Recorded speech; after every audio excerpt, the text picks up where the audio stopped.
જાય તો કેટલી ઉર્જા છૂટી પડશે? mc². હાલો, આટલા જ્યારે ન્યુક્લિયસ નું નિર્માણ થાય ત્યારે આટલા દળનું ઉર્જામાં રૂપાંતર થયેલું હોવું જોઈએ. આની કરતા ઊંધું. આટલી ઉર્જા જો ન્યુક્લિયસ ને આપી દે તો અંદર જેટલા પણ ન્યુક્લિયોન છે બધા મુક્ત થઈ જાય, ન્યુક્લિયસ તૂટી જાય. એટલે આને બોલે ન્યુક્લિયસ ની બંધન ઉર્જા. આટલી ઉર્જા આપવાથી શું થાય? ન્યુક્લિયસ તૂટી જાય અને અંદર ન્યુક્લિયસમાં જેટલા પણ પ્રોટોન ન્યુટ્રોન છે બધા શું થઈ જાય? મુક્ત અવસ્થામાં જતા રહે. તો એક ન્યુક્લિયોન ના ભાગમાં કેટલી ઉર્જા આવે? એને બોલાય ન્યુક્લિયોન દીઠ બંધન ઉર્જા, binding energy divide by A. આને બોલાય ન્યુક્લિયોન દીઠ બંધન ઉર્જા. આ ઉર્જા આપવાથી શું થાય? આ એક ન્યુક્લિયોન ના ભાગમાં આટલી ઉર્જા આવી. આ ઉર્જા આપવું તો ન્યુક્લિયસમાં કાં તો એક પ્રોટોન કાં તો એક ન્યુટ્રોન મુક્ત થાય. આને બોલાય ન્યુક્લિયોન દીઠ બંધન ઉર્જા. ન્યુક્લિયોન દીઠ બંધન ઉર્જા ન્યુક્લિયસની સ્થિરતાના સપ્રમાણમાં હોય. જે તત્વનું EBN નું મૂલ્ય વધારે હશે એ તત્વ વધારે સ્થિરતા પ્રાપ્ત કરેલું હશે. હાલો, હવે તો વૈજ્ઞાનિકે શું કર્યું? બધા ન્યુક્લિયસની EBN ના મૂલ્ય ગોત્યા અને ગ્રાફ દોર્યો. EBN વિરુદ્ધ એનો ગ્રાફ દોર્યો. આ રીતનો ગ્રાફ છે. અહીંયા છે હાઇડ્રોજન, આ ઉપર છે હિલિયમ, લિથિયમ અને સૌથી ટોચ ઉપર છે Fe2656. આ EBN નું મૂલ્ય મેગા ઇલેક્ટ્રોવોલ્ટ ના ક્રમનું હોય છે. આ ગ્રાફ આવી રીતે દોરવા મળ્યો છે, EBN વિરુદ્ધ એનો ગ્રાફ. અમને એમ કેતો જેનો પરમાણુ દળાંક બહુ ઓછો છે, આ પરમાણુ દળાંક છે, જેનો પરમાણુ દળાંક ઓછો છે ને એ જગ્યાએ તમે જોશો કે એ વધે છે તેમ EBN વધે છે. જો વધ્યો, આના કરતા આનું EBN નું મૂલ્ય શું છે? આના કરતા આનું EBN નું મૂલ્ય વધ્યું મતલબ શું વધી? સ્થિરતા વધી. મતલબ આ હિલિયમ છે એ હાઇડ્રોજન કરતા કેવું હશે? વધારે સ્થિરતા પ્રાપ્ત કરેલું હોવું એને લખ્યું છે. જો A<20 માટે ન્યુક્લિયોન દીઠ બંધન ઉર્જા વધતી હોવાથી તે પાડોશી ન્યુક્લિયસ કરતા વધારે સ્થિરતા પ્રાપ્ત કરેલું હોય છે. સૌથી ટોચ ઉપર કોણ છે? Fe26. આની ન્યુક્લિયોન દીઠ બંધન ઉર્જા સૌથી વધારે છે, 8.8 મેગા ઇલેક્ટ્રોવોલ્ટ ના ક્રમની છે. કેટલાની? તો આની સૌથી EBN નું મૂલ્ય વધારે મતલબ સૌથી સ્થિરતા વધારે કોની? Fe ની. હાલો, એની પછી શું થાય છે? જો આ પોઈન્ટ પછી શું થાય છે? એ વધે છે ને તો આ EBN મૂલ્ય ઘટતું જાય છે. મતલબ આના કરતા આનું EBN નું મૂલ્ય વધારે, મતલબ આના કરતા આની સ્થિરતા કેવી? ઓછી. તો એને લખ્યું જો A<56 માટે ન્યુક્લિયોન દીઠ બંધન ઉર્જા ઓછી હોવાથી અસ્થિર તત્વ હોય. બધા કેવા હોય? અસ્થિર. હાલો, હવે તમારે બે પ્રક્રિયા ભણવાના આવે, સંલયન અને વિખંડન. સંલયન પ્રક્રિયા કોને કહેવાય? બે હલકા ન્યુક્લિયસ ભેગા થઈને ભારે ન્યુક્લિયસ બનાવે અને સંલયન પ્રક્રિયા કહેવાય.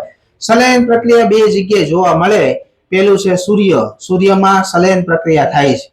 બીજું આવે હાઇડ્રોજન બોમ્બ. હાઇડ્રોજન બોમ્બમાં સંલયન પ્રક્રિયા થાય. હવે શું થાય? સૂર્યમાં શું થતું હશે? આ હાઇડ્રોજન, અત્યારે સૂર્ય હાઇડ્રોજનનો બનેલો છે. કેનો? આ હાઇડ્રોજન બે ભેગા થઈને હિલિયમ ન્યુક્લિયસમાં રૂપાંતર થાય. કેમાં? તો બે હલકા તત્વ ભેગા થઈને ભારે તત્વ બનાવ્યું. તો આ તમે જો EBN નું મૂલ્ય વધે છે, ગ્રાફ ઉપરની બાજુ જાય છે. બે હાઇડ્રોજન ભેગા થઈને હિલિયમ બનાવે, ગ્રાફ કઈ બાજુ ગયો? તો એમાં ઉર્જા, જે પ્રક્રિયામાં EBN નું મૂલ્ય વધતું હશે એમાં ઉર્જા મુક્ત થાય. તો એને લખ્યું હશે જો બે હલકા ન્યુક્લિયસ ભેગા થઈને ભારે ન્યુક્લિયસ બનાવે ત્યારે ન્યુક્લિયોન દીઠ બંધન ઉર્જા વધે છે, તેથી ઉર્જા મુક્ત થાય. આ પ્રક્રિયાને ન્યુક્લિયર સંલયન પ્રક્રિયા કહેવામાં આવે છે. હવે ન્યુક્લિયર વિખંડન પ્રક્રિયા કોને કહેવાય? ભારે ન્યુક્લિયસને તોડીને બે હલકા ન્યુક્લિયસ બનાવવો એને ન્યુક્લિયર વિખંડન પ્રક્રિયા કહેવાય. ધારો કે સમજો અહીંયા યુરેનિયમ 9235 છે, આને તોડું, આ ન્યુક્લિયસને હું તોડી નાખું. વિખંડન, ખંડન, તોડવું. આ તોડીને બે તત્વ બનાવ્યા. ધારો કે 100 વાળું તત્વ બનતું હોય, બીજું પરમાણુ દળાંક કેટલો હોય? 235 વાળું છે ને. 100 વાળું બનાવવું તો બીજું કેટલું બનાવવું પડે? 235 થઈ ગયું. અહીંયા કેટલા લેખાશે? 100 અને 135 વાળું તત્વ અહીંયા એક આવતા હશે બે. આ 100 વાળું ના 135 વાળું. એટલે અહીંથી તમે ક્યાં ગયા? જોવ તો પાછા ઉપર ગયા.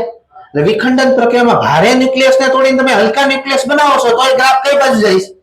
હલકો ન્યુક્લિયસ ભેગા થઈને ભારે ન્યુક્લિયસ બનાવે તો એ ગ્રાફ કઈ બાજુ જાય?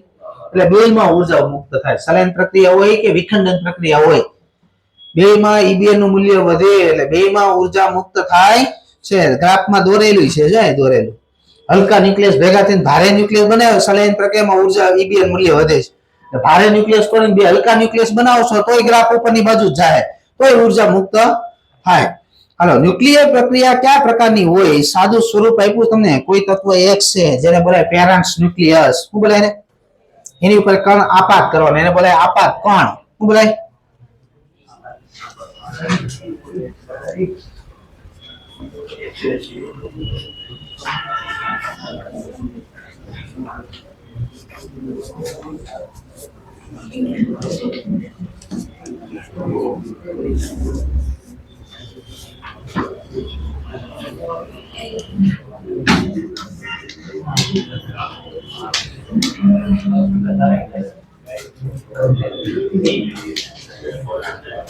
હાલો જો, ન્યુક્લિયર પ્રક્રિયા કયા પ્રકારની હોય? આને બોલાય પેરેન્ટ્સ ન્યુક્લિયસ. શું કહેવાય? આની ઉપર કણ આપાત કરવાનો, આને બોલાય આપાત કણ. આ બે ભેગા થઈને વચ્ચેનું ન્યુક્લિયસ બને ને, જેને બોલાય કમ્પાઉન્ડ ન્યુક્લિયસ. આ અસ્થાયી હોય, એનું રૂપાંતર સ્થાયી તત્વમાં થાય. આ વાય છે એ નિપજ છે, ઉપજ કયો તમે કેમિસ્ટ્રીમાં નિપજ કયો. આ બી છે ને પ્રોડક્ટ પાર્ટિકલ, આડ પેદાશ ના ઉર્જા ઉત્પન્ન થાય. આવા પ્રકારની ન્યુક્લિયર પ્રક્રિયા હોય છે. આને શું બોલાય? Parents nucleus. આને આપાત કણ.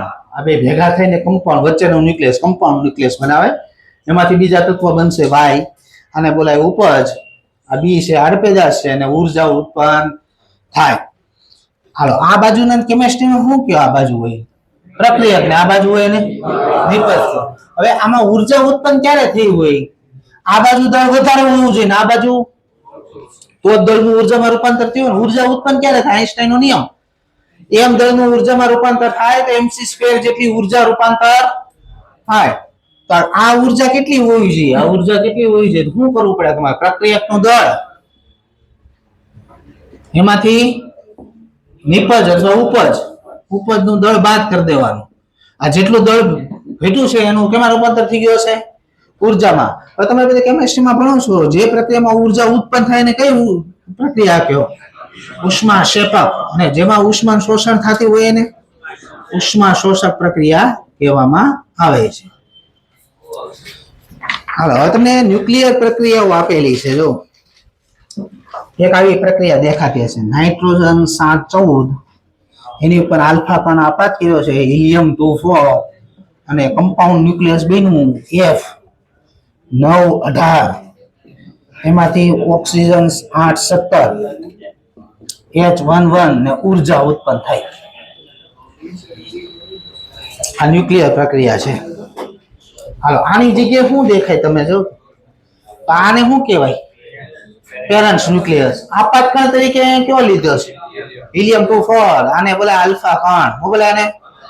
આલ્ફા કણ. હિલિયમ-24 નું ન્યુક્લિયસ એને આલ્ફા કણ કહેવામાં આવે છે. હાલો, કમ્પાઉન્ડ ન્યુક્લિયસ કયું બન્યું? F918. આને ખાલી સરખાવવાની છે. આને કમ્પાઉન્ડ ન્યુક્લિયસ કહેવાય. વાય ની જગ્યાએ શું છે? 817. આને શું બોલાય? નિપજ. આને શું બોલાય? આડપેદાશ. ને અહીંયા ઉર્જા ઉત્પન્ન થાય. આવા પ્રકારની આ ગોખણ નથી, ખાલી સમજણ માટે આપી છે. આ રીતની પ્રક્રિયાઓ થાય. ન્યુક્લિયર પ્રક્રિયામાં પરમાણુ ક્રમાંક અને પરમાણુ દળાંકનું સંરક્ષણ થાય. બે બાજુ પરમાણુ ક્રમાંક અને પરમાણુ દળાંક સરખા હોવા જોઈએ. કેમિસ્ટ્રીમાં સરખાવો છો તમે? 7 + 2 9, 8 + 1 9 થઈ ગયા. 14 + 4 18, 17 + 1 18. હાલો, ન્યુક્લિયર પ્રક્રિયામાં બીજા કયા કયા નિયમો લાગી ગયા? વેગમાન સંરક્ષણ ને ઉર્જા સંરક્ષણના નિયમો લાગે. ટોટલ ન્યુક્લિયર પ્રક્રિયામાં 3 નિયમો લાગે. પહેલો નિયમ પરમાણુ ક્રમાંક પરમાણુ દળાંકનું સંરક્ષણ. બીજો વેગમાન સંરક્ષણ. ત્રીજો ઉર્જા સંરક્ષણ. તમને આ બધી ન્યુક્લિયર પ્રક્રિયાઓ આપેલી છે, ગોખવાની નથી, ખાલી સમજવા માટે આપી. આવી રીતે આપાત કણો બદલ્યા છે. જો ન્યુટ્રોન આપાત કર્યો, આલ્ફા, ગામા, પ્રોટોન. હાલો, બધા કણ લખતા શીખી પહેલા. હાલો, ન્યુટ્રોન લખવું હોય તો કેમ લખાય? ન્યુટ્રોન, પ્રોટોન, આલ્ફા કણ, ઇલેક્ટ્રોન, પોઝિટ્રોન. હાલો, ન્યુટ્રોન આ બધા કણો લખવા હોય તો કઈ રીતે લખાય? હાલો, ન્યુટ્રોન લખવું હોય ને તમારે તો એન લખવાનું. તમને બધાને ખબર છે અહીંયા પરમાણુ ક્રમાંક આવે, પ્રોટોનની સંખ્યા દર્શાવે. આ તો ન્યુટ્રોન છે એટલે અહીંયા 0 લખશો. ઉપર પ્રોટોન વત્તા ન્યુટ્રોન આવે. Proton 0, neutron 1. તો ન્યુટ્રોન લખો ને તો આમ લખાય. પ્રોટોન લખવો હોય કેમ લખાય? પ્રોટોન. અહીંયા પ્રોટોનની સંખ્યા આવે. પ્રોટોન તો છે જ. ઉપર પ્રોટોન વત્તા ન્યુટ્રોન. Proton 1, neutron 0. પ્રોટોન લખો ને તો આમ લખાય P11. આલ્ફા કણ હિલિયમ-24 નું ન્યુક્લિયસ છે.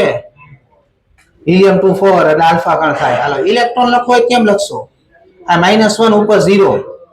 ઇલેક્ટ્રોન છે એટલે એનો વીજભાર આવે માઈનસ. આયા આવે પ્રોટોન વત્તા ન્યુટ્રોન. આ તો ઇલેક્ટ્રોન છે એટલે બે 0 ઉપર 0 લખવાનું. પોઝિટ્રોન આ ઇલેક્ટ્રોન એટલે બીટા માઈનસ લખેલો હોય તો ઇલેક્ટ્રોન થાય. પોઝિટ્રોન કેમ લખાય? +1 0. આને બોલાય પોઝિટ્રોન. Beta plus. આટલા કણો લખતા આવડતા હોવા જોઈએ. આટલું લખી નાખો પેલા. કણો આમ લખવાના બધે.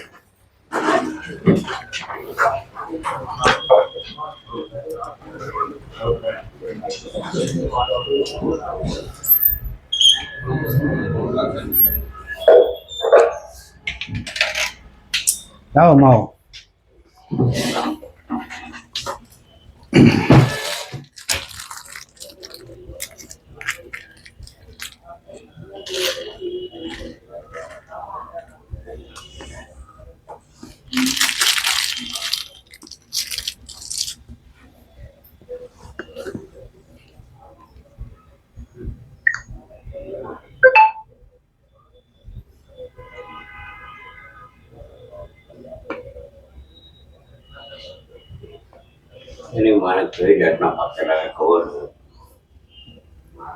ખબર નહીં આ બધાને શું થાય. કઈ ભણવામાં રસ જ નથી હારો.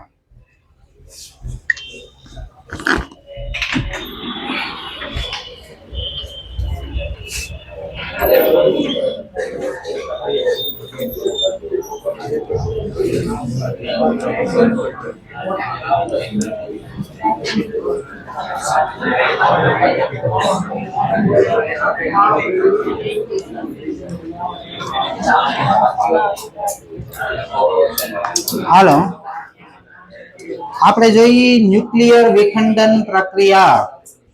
યુરેનિયમ 92-235 ઉપર ન્યુટ્રોન આપાત કરેલો છે. યુરેનિયમ 92-235 ઉપર ન્યુટ્રોન આપાત કરેલો. મેં તમને હમણાં જ કીધું ન્યુટ્રોન કેમ લખાય છે? આ 0 લખવાનું, ઉપર 1 લખવાનું. આનું રૂપાંતર યુરેનિયમ 92-236 માં થાય છે. આ અસ્થાયી ન્યુક્લિયસ છે, અનસ્ટેબલ હોય, અસ્થિર હોય. આનું રૂપાંતર થઈ જાય Ba 56 141 Kr 36 92 3 ન્યુટ્રોન ઉત્પન્ન થયા ને ઉર્જા ઉત્પન્ન. હવે તમે જો 7મા મુદ્દામાં જો ને હજી બીજા બે પ્રક્રિયા આપી છે. આમાં ન્યુટ્રોન કેટલા ઉત્પન્ન થયા? 3. એની પછી 7મા મુદ્દામાં જો ત્યાં 2 ન્યુટ્રોન ઉત્પન્ન થયા ને 3 ન્યુટ્રોન ઉત્પન્ન થયા. એટલે આ બધાનું સરેરાશ કાઢ્યું તો 2.5 ન્યુટ્રોન જોવા મળ્યા. કેટલા? 2.5 ઉત્પન્ન થાય નહીં. એક પ્રક્રિયામાં 2.5 નો ઉત્પન્ન થાય કોઈ દી. આ બધી ભેગા થઈને સરેરાશ અહીંયા 3 છે, નીચે 2 છે તો થયા 5. 5 ભેગા 2 કરો તો 2.5 થઈ જાય જ નહીં. સરેરાશ શબ્દ લખ્યો જો. એક યુરેનિયમ 92-235 ના વિખંડન થી 200 મેગા ઇલેક્ટ્રોવોલ્ટ ઉર્જા ઉત્પન્ન થાય. એક વિખંડન થી કેટલી ઉર્જા મળે? યુરેનિયમ 92-235 ના વિખંડન થી સરેરાશ 2.5 ન્યુટ્રોન ઉત્પન્ન થાય. આ ન્યુટ્રોન પાસે ઉર્જા બહુ વધારે હોય. ઝડપી ન્યુટ્રોન કહેવાય. કેવા કહેવાય? આની ઉર્જા હોય 2 મેગા ઇલેક્ટ્રોવોલ્ટ. કેટલી? આ ઝડપી ન્યુટ્રોનનું ધીમા ન્યુટ્રોનમાં રૂપાંતર કરવાનું કામ મોડરેટરનું છે. મોડરેટર બોલો તો શું કામ કરે? ઝડપી ન્યુટ્રોનનું ધીમા ન્યુટ્રોનમાં રૂપાંતર કરવા. હું કામ ધીમા પાડવા છે આગળ બધું સમજાય. યુરેનિયમ 92-235 નું વિખંડન ધીમા ન્યુટ્રોન વડે થાય છે. આનું વિખંડન છે ને ધીમો ન્યુટ્રોન જોઈએ. આ ઝડપી ન્યુટ્રોન નો હાલે. ધીમો ન્યુટ્રોન હોય તો જ આનું વિખંડન થાય. આ ઉત્પન્ન થાય કેવા છે? એટલે શું કરવાનું? હા, મોડરેટર ધ્યાનમાંથી ધીમા કરવાના, પછી આપાત કરવાનો તો વિખંડન થાય. ધીમા ન્યુટ્રોનની ઉર્જા હોય 0.025 ઇલેક્ટ્રોવોલ્ટ. એટલી? હાલો મને એમ કહેતો આ વિખંડન પ્રક્રિયા કેવી ઉર્જા ક્યારે ઉત્પન્ન થતી હશે? આ બાજુ દળ કેવું હોવું જોઈએ? વધારે. આ બાજુ કેવું હશે? તો જેટલું દળ ઘટવું હશે એનું જ રૂપાંતર થયું હોય ને. હંમેશા વિખંડન ટુકડાનું દળ મૂળ ન્યુક્લિયસ કરતા હંમેશા કેવું હોય? ઓછું જ હોય. ન્યુક્લિયોન દીઠ બંધન ઉર્જા વધતી હોવાથી ઉર્જા મુક્ત થાય છે. મેં તમને કીધું વિખંડન હોય કે સંલયન, બેયમાં ગ્રાફ કઈ બાજુ જાય? ઉપરની બાજુ જાય. વિખંડનમાં ઉત્પન્ન થયેલ ઉર્જા વિખંડન ટુકડાને ગતિ ઉર્જા સ્વરૂપે મળે. આ ઉર્જા જે પણ ઉત્પન્ન થાય ને આ બધા મળી જાય. આ બધા દોડવા મળશે એની ગતિ ઉર્જા સ્વરૂપે મળે. આ તમને યુરેનિયમની વિખંડન પ્રક્રિયા આપેલી છે. તમે ધ્યાનથી જો ને તો આ પ્રક્રિયા કેવા પ્રકારની છે? પ્રવાહીનું ટીપું હોય, બે ટીપામાં રૂપાંતર થાય એ પ્રકારની છે. પાણીનું ટીપું હોય, બે બાજુ ખેંચો તો આ રીતના છૂટું પડે જ નહીં પાણીનું ટીપું. આને પ્રવાહી બુંદ મોડલ કહેવાય. શું બોલાય? જૂના સિલેબસમાં નીટમાં એક ફેર પ્રશ્ન પૂછાયેલો છે કે વિખંડન પ્રક્રિયા કયા મોડલ દ્વારા સમજાવવામાં આવે છે? જવાબ આવે પ્રવાહી બુંદ મોડલ. લખી નાખો. વિખંડન પ્રક્રિયા પ્રવાહી બુંદ મોડલ દ્વારા સમજાવવામાં આવે છે. હાલો, એની પછી આવે ચેન રિએક્શન. ચેન રિએક્શન એટલે શું? હાલો, તમે અહીંયા એક વિખંડન કર્યું, કેટલા ન્યુટ્રોન ઉત્પન્ન થયા? 3. આ કેવા છે? 3. પછી મોડરેટર થી આને શું કરવાનું? આમાં 3 માંથી એક લેવાનું, મોડરેટર થી ધીમો પાડવાનો, પછી પાછો આપાત કરવાનો. પાછા વિખંડન થાય, 3 ન્યુટ્રોન પાછો ઉત્પન્ન થાય, એમાં પાછો એક ધીમો પાડવાનો, પાછો આપાત, આવું શરૂ રાખવાનું. એટલે શું થાય? વિખંડન દર સેકન્ડે એક વિખંડન થતી જાય તો ઉર્જા દર સેકન્ડે એક સમાન મળતી રહે. અને ચેન રિએક્શન કહેવાય. શું બોલાય એને? શુક્લા પ્રક્રિયા. વાંચો શું લખ્યું? વિખંડનમાં એક કરતા વધારે ન્યુટ્રોન ઉત્પન્ન થાય છે. ઉત્પન્ન થયેલ ન્યુટ્રોન વધારે ન્યુક્લિયસનું વિખંડન કરવામાં વપરાય છે અને આ પ્રક્રિયા શરૂ રાખવાથી વધારે ઉર્જા મેળવી શકાય છે. તેને શુક્લા પ્રક્રિયા કહેવામાં આવે છે. આપેલી જ છે. જો પેલું વિખંડન કર્યું, 2-3 ન્યુટ્રોન ઉત્પન્ન થયા, એમાંથી એક લીધો, એક ગુમાવેલ લખ્યો છે ને, ગુમાવેલ ન્યુટ્રોન એક કાઢી નાખ્યો. ધારો કે 2 ઉત્પન્ન થયા તો એક કાઢી નાખો, બીજો એક પાછો વિખંડન કર્યું, શરૂ રાખવાનું. એટલે ઉર્જા તમને મળ્યા જ રાખશે. આને ચેન રિએક્શન કહેવાય. ચેન રિએક્શનમાં અમુક ખામીઓ છે, મુશ્કેલી છે, નિવારવાની છે. પેલી એ છે કે યુરેનિયમ, તમને બધાને ખબર છે યુરેનિયમના 2 સમસ્થાનિક આવે કુદરતમાં, યુરેનિયમ 235 અને યુરેનિયમ 238. કુદરતમાં યુરેનિયમ 235 નું પ્રમાણ કુદરતમાં 0.7% નું મળે છે અને આનું પ્રમાણ 99.3% મળે. આનું વિખંડન ધીમા ન્યુટ્રોન થી થાય. આનું વિખંડન છે ઝડપી ન્યુટ્રોન થી થાય. ધીમા ન્યુટ્રોનની ઉર્જા આપણે આગળ આવી 0.025 છે, આની ઝડપીની છે 2 મેગા ઇલેક્ટ્રોન વોલ્ટ. હવે તમને એમ થતું છે કુદરતમાં આ વધારે મળે તો રિએક્ટરમાં આ હુકામ ન વાપરે, આ જ વાપરે. આ વાપરે તો બ્લાસ્ટ થઈ જાય રિએક્ટર. હુકામે થાય જોઈએ સમજવી. આ ધ્યાન આપ. તમે અત્યારે અહીં કેવું વાપર્યું છે?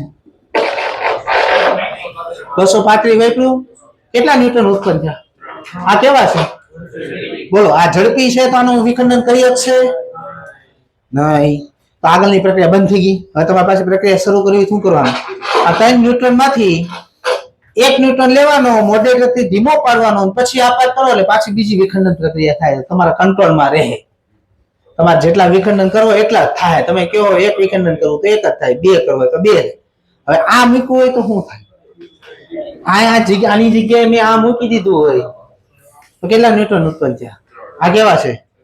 તો તમને પૂછશે ને, આ ઝડપી ન્યુટ્રોન છે, આનું વિખંડન ઝડપી ન્યુટ્રોન થી જ થાય. તો ડાયરેક્ટ એકારે 3 પ્રક્રિયા થઈ જાય. 3 ન્યુટ્રોન છે, 3 પ્રક્રિયા એકારે થાય. 3 પ્રક્રિયામાં પાછા 3 ઉત્પન્ન થાય એટલે 9 ન્યુટ્રોન ભેગા થઈ જાય. તો 9 પ્રક્રિયા એકારે થાય. 9 માંથી 3 ઉત્પન્ન થાય 27 થાય. એકારે 27 પ્રક્રિયા થાય તો પુષ્કળ પ્રમાણમાં વીજળી ઉર્જા ઉત્પન્ન થાય ને શું થાય? રિએક્ટર બ્લાસ્ટ થઈ જાય. એટલે યુરેનિયમ 238 એટલે ન વપરાય, ડાયરેક્ટ યુરેનિયમ 235 વાપરવું પડે. કુદરતમાં મળે ભલે આ વધારે, આ વપરાય નહીં. શું થઈ જાય? રિએક્ટર બ્લાસ્ટ થઈ જાય. આ પહેલી મુશ્કેલી હતી. ઝડપી ન્યુટ્રોનનું ધીમા ન્યુટ્રોનમાં રૂપાંતર કરવા માટે મોડરેટર વપરાય. મોડરેટર તરીકે તમારે દ્રવ્ય યાદ રાખવાના છે, પૂછાયેલું છે. ભારે પાણી, ગ્રેફાઇટ અને બેરિલિયમ, આ 3 દ્રવ્ય યાદ રાખવા મોડરેટર તરીકે વાપરવામાં આવે છે. હવે બીજો એક પ્રોબ્લેમ એ છે કે જે ન્યુટ્રોન ઉત્પન્ન થાય ને, આ ન્યુટ્રોન બહુ ઝડપી છે. કેવા છે? આ રિએક્ટરની બહાર જતા રહે, બહુ ઝડપ વધારે છે, રિએક્ટરની દિવાલને ભેદીને બહાર જતા રહે. તો આગળની પ્રક્રિયા કરશે કોણ? આ 3 ન્યુટ્રોન બહાર જતા રહે રિએક્ટરમાંથી. તો આગળ પછી ન્યુટ્રોન આપાત કરવા માટે કાઢશો ક્યાંથી?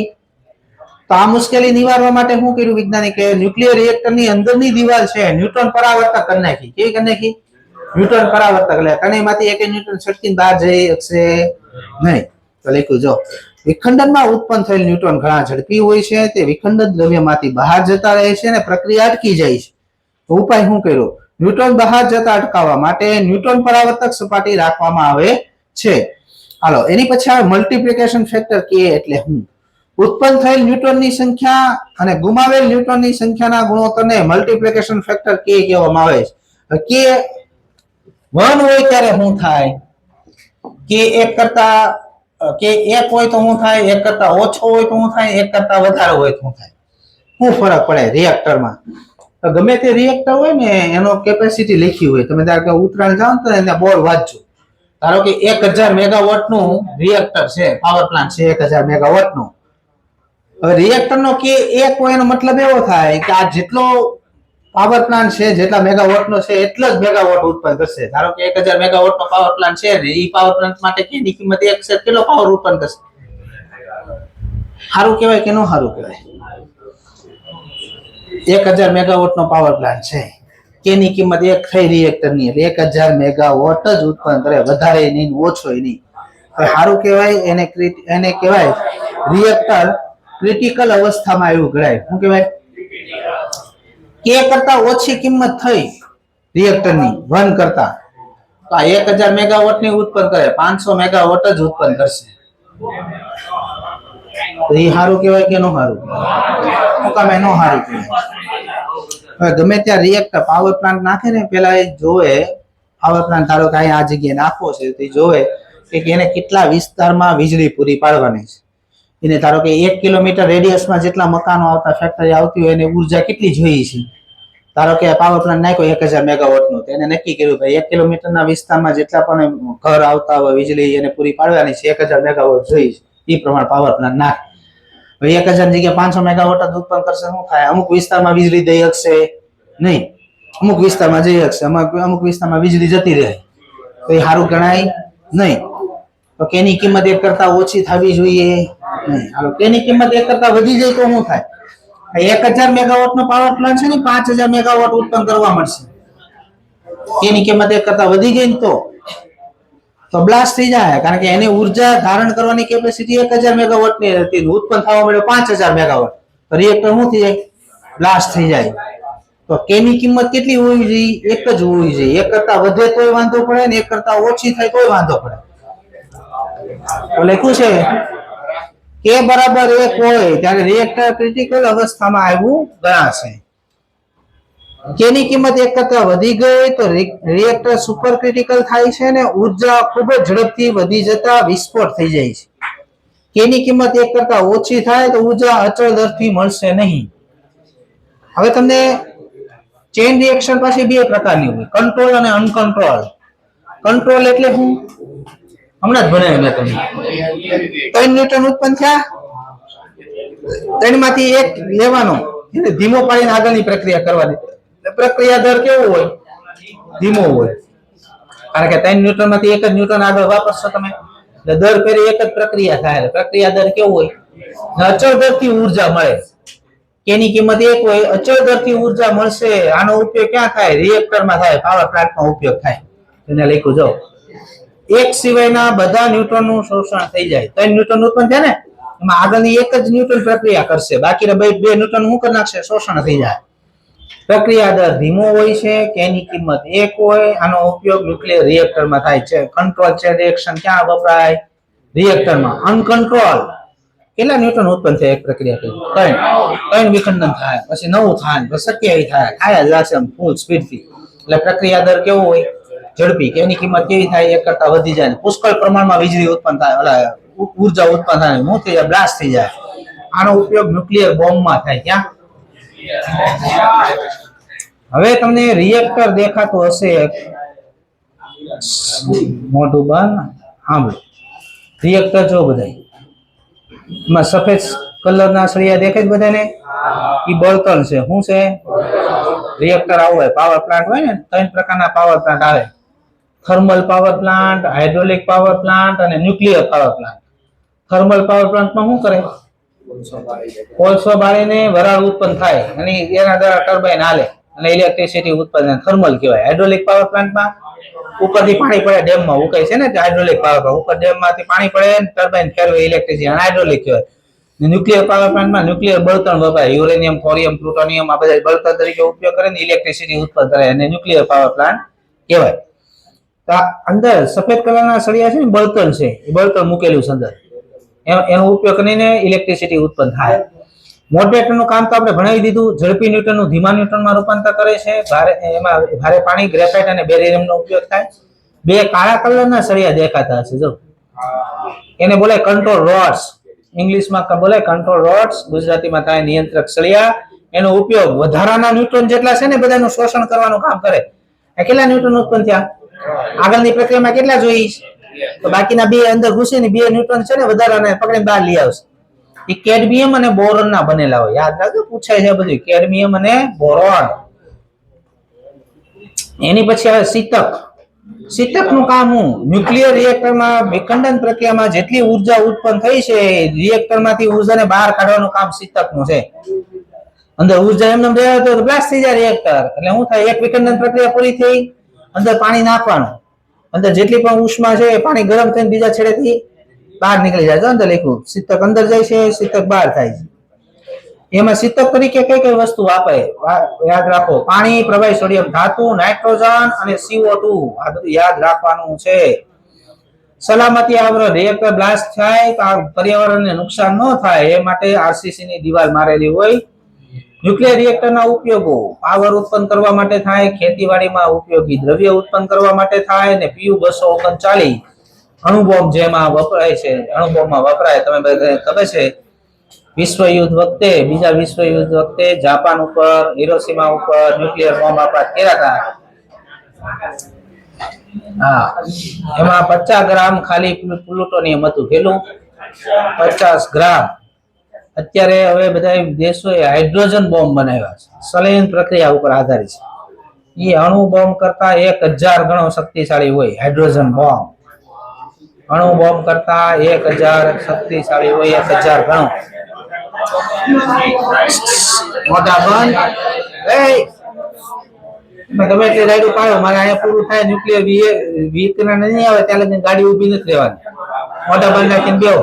5-10 મિનિટમાં કઈ ગાય નથી જવાનું.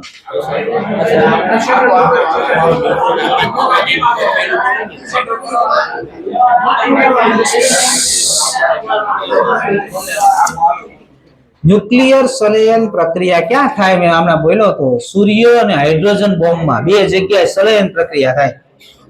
અત્યારે તમને ખબર હોય તો સૂર્ય અત્યારે હાલમાં હાઇડ્રોજનનો બનેલો છે. જેમ જેમ સમય જતો જાય એમ હાઇડ્રોજનનું રૂપાંતર હિલિયમમાં થતું જાય છે.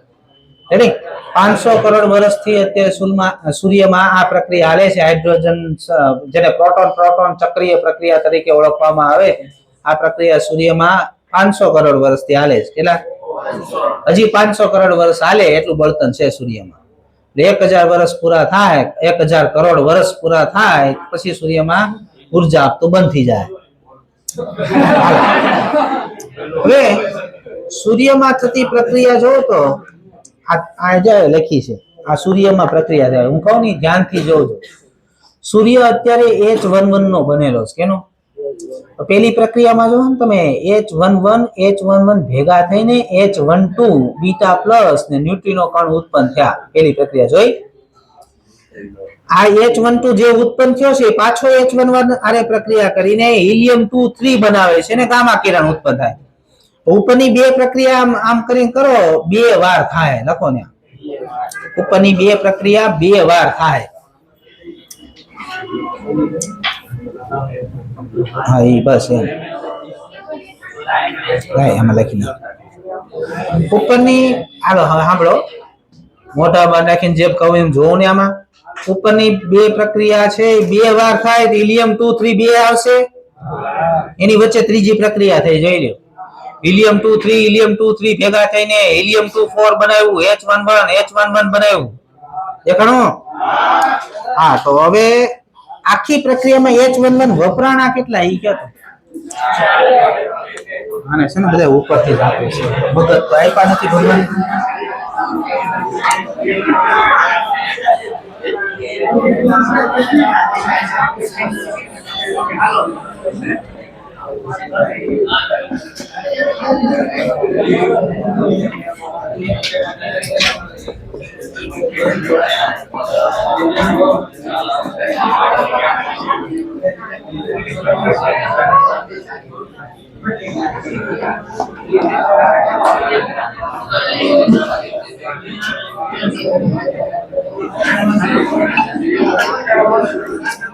હાલો, આ રીતે સૂર્યમાં પ્રક્રિયા થાય છે. આ પહેલી પ્રક્રિયા H11. અત્યારે સૂર્ય આનો બનેલો છે H11 નો. આ બે ભેગા થઈને હિલિયમ 2 H12 બનાવશે. આની વચ્ચે આની અને પાછી એક આ ઉપડશે. આ પ્રક્રિયા બે વાર થાય એટલે બે ન્યુક્લિયસ થાય. એની વચ્ચે ત્રીજી પ્રક્રિયા થઈ, આ ઉત્પન્ન થયું. મતલબ અત્યારે H11 નું રૂપાંતર ડાયરેક્ટ કેમાં થાય છે? હિલિયમ 24 માં થાય છે સૂર્યમાં. આખી પ્રક્રિયા પૂરી થઈ એટલે H11 આ પ્રક્રિયા બે વાર થયેલી, 1 2 ને 3 છે એટલે 6 વપરાણા. જો 6 માંથી 2 પાછા આવી ગયા છે, 4 H111 વપરાણા. એમાંથી બીનું હિલિયમ 24 બીનું. અહીંયા બે બીટા પ્લસ બનશે, બે વાર પ્રક્રિયા થાય એટલે બીટા પ્લસ બે વાર બન્યા. અહીંયા બે ગામા મળશે અને ઉર્જા ઉત્પન્ન થાય છે 26.73 મેગા ઇલેક્ટ્રોવોલ્ટ. આને બોલે પ્રોટોન પ્રોટોન ચક્રીય પ્રક્રિયા. સૂર્યમાં આ પ્રક્રિયા અત્યારે હાલમાં થાય છે. અણુ બોમ્બ અને હાઇડ્રોજન બોમ્બ. અણુ બોમ્બ છે વિખંડન પ્રક્રિયા ઉપર આધારિત છે અને હાઇડ્રોજન બોમ્બ છે સંલયન પ્રક્રિયા ઉપર આધારિત છે. અણુ બોમ્બમાં યુરેનિયમ 235 નું વિખંડન થાય. હાઇડ્રોજન બોમ્બમાં ડ્યુટેરોન અને ટ્રિટિયમ નું સંલયન થાય છે. વિખંડન પ્રક્રિયા ઓછા તાપમાને અને ઓછા દબાણે થાય, જ્યારે સંલયન પ્રક્રિયા કરવી હોય તો તાપમાન વધારે જોઈએ. શું કામ જોઈએ? આવું નીટમાં પૂછાય. સંલયન પ્રક્રિયામાં તાપમાન શું કામે વધારે જોઈએ? પહેલા તમને એ ખબર હોવી જોઈએ સંલયન પ્રક્રિયા એટલે બે શું છે? હલકા ન્યુક્લિયસ ભેગા કરવાના છે, ભારે ન્યુક્લિયસ બનાવવાનો છે. હવે ન્યુક્લિયસ હશે એ ધન હશે ને, આ બે ધન ધન ન્યુક્લિયસ હશે, બે વચ્ચે અપાકર્ષણ થાય. તો અપાકર્ષણ બળને સમતોલવા માટે તાપમાન વધારે રાખવું પડે. બે ભેગા જ નહીં થાય. પેલા આ બે ધન ધન હોય તો બે ભેગા કરવા બે વચ્ચે શું થાય? અપાકર્ષણ થાય બે વચ્ચે. તો ભેગા કરવા કેમ? તાપમાન વધારશે તો જેટલું કુલંબીય અપાકર્ષણ બળ છે એને સમતોલી દે એટલે શું થાય? ભાઈ ભેગા થયા. એટલે તમને ખબર છે સૂર્યમાં તાપમાન અત્યારે 5800 કેલ્વિન તાપમાન છે. સૂર્યનું તાપમાન કેટલું છે? 5800 કેલ્વિન. એટલે સંલયન પ્રક્રિયા એટલે ને થાય છે. વધારે તાપમાન હોય તો જ સંલયન પ્રક્રિયા થાય. કારણ કે એનું કારણ શું આપ્યું મેં? ન્યુક્લિયસ વચ્ચે અપાકર્ષણ બળ લાગે એને સમતોલવા માટે તાપમાન શું જોઈએ? વધારે જોઈએ. અણુ બોમ્બ ઓછી ઉર્જા ઉત્પન્ન કરે, જ્યારે હાઇડ્રોજન બોમ્બ છે વધારે ઉર્જા ઉત્પન્ન કરે છે. હાલો જાઓ, કાલ આપણે આલ્ફા બીટા ગેમા કાલ 50 સુધી દાખલા ગણતા આવવા વિનંતી.